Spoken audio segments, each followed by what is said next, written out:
ഭാരതാംബയുടെ വീരപുത്രി ഝാൻസി റാണി ലക്ഷ്മിഭായിയുടെ 197ാമത് ജന്മദിനത്തോടനുബന്ധിച്ച് സൈന്യ മാതൃശക്തി പട്ടാമ്പി താലൂക്ക് കമ്മിറ്റിയുടെ ആഭിമുഖ്യത്തിൽ ഞാങ്ങാട്ടിരി ശ്രീ മഹർഷി വിദ്യാലയത്തിൽ ഹൈസ്കൂൾ ഹയർ സെക്കൻഡറി വിഭാഗം വിദ്യാർത്ഥികൾക്കായി പ്രസംഗ മത്സരം സംഘടിപ്പിച്ചു.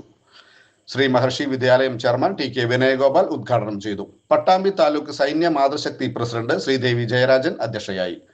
പാലക്കാട് ജില്ലാ അഖില ഭാരതീയ പൂർവ്വ സൈനിക് സേവാ പരിഷത്ത് ജില്ലാ കൺവീനർ അജയ്കുമാർ, സംസ്ഥാന എക്സിക്യൂട്ടീവ് അംഗം മുരളീധരൻ, പട്ടാമ്പി താലൂക്ക് പ്രസിഡന്റ് കൃഷ്ണപ്രകാശ്, സെക്രട്ടറി ജയരാജൻ എന്നിവർ സംസാരിച്ചു.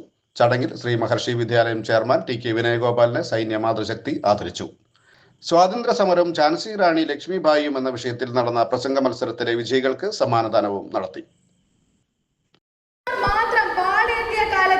സ്ത്രീകളെ യുദ്ധഭൂമിയിലേക്ക് ക്ഷണിച്ച ധീരവനിത, ചരിത്രത്തിലെ ധീരശൂര പരാക്രമിയായിരുന്ന ഝാൻസി റാണിയെ പറ്റിയാണ് ഞാൻ ഇന്നിവിടെ സംസാരിക്കാൻ പോകുന്നത്. 1757 കലാപകാലത്ത് യുദ്ധഭൂമിയിലൂടെ വെള്ളക്കാരുടെ തല കൊയ്തുകൊണ്ട് പാഞ്ഞിരുന്ന ആ ധീരവനിതയെ പറ്റി, മണികർണിക താംബയെ പറ്റിയുള്ള കഥ.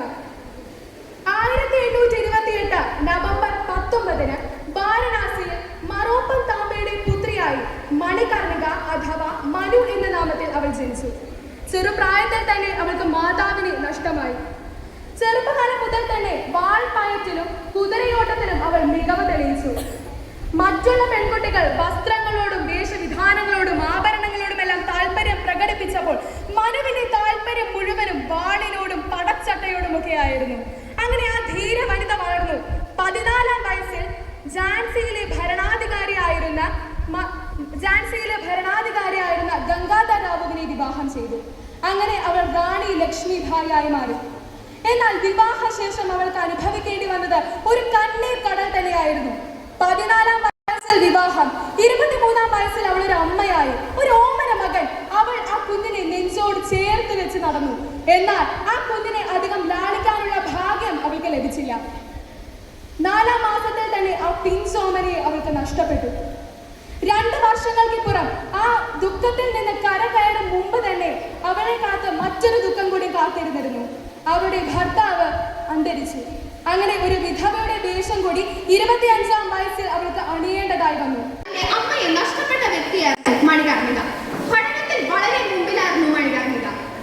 ആയോധന കലയിലും വാൾപ്പയറ്റിലും കുതിരയോട്ടത്തിലും നൈപുണ്യം നേടിയിരുന്നു. 14ാം വയസ്സിൽ ഝാൻസിയുടെ രാജാവായ ഗംഗാധർ റാവുവിനെ വിവാഹം കഴിക്കുന്നു. വിവാഹശേഷം രാജനിയമങ്ങൾ പ്രകാരം റാണി ലക്ഷ്മിഭായിയായി മാറുന്നു.